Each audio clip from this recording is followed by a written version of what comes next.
ত্রিপোলারও কিন্তু এখন বিয়ে করেছে এবং সে তার নতুন ব্যবসা নিয়ে ব্যস্ত, তাই সে এখন আর আমাদেরকে আগের মতো হাসায় না।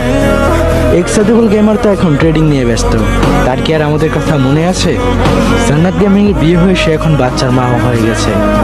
স্যাটেলাইট অর্পা মানে কাজী অর্পা তো এখন আর বাংলাদেশেই নেই, সে পড়াশোনার জন্য বিদেশে গেছে। গেমিং এর জিহাদ ব্যাক করবে করবে বলে এখনো সে ব্যাক করলো না। নাইম আলম এখন আর MP40 দিয়ে বারমুডা ম্যাপ কাঁপায় না।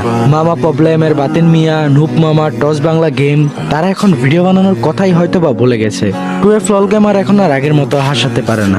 গেমিং উইথ তালহা তো এখন খুব কম টিপস এন্ড ট্রিকই দেয় আমাদের, সব কোথায় যেন হারিয়ে গেল, তাই না?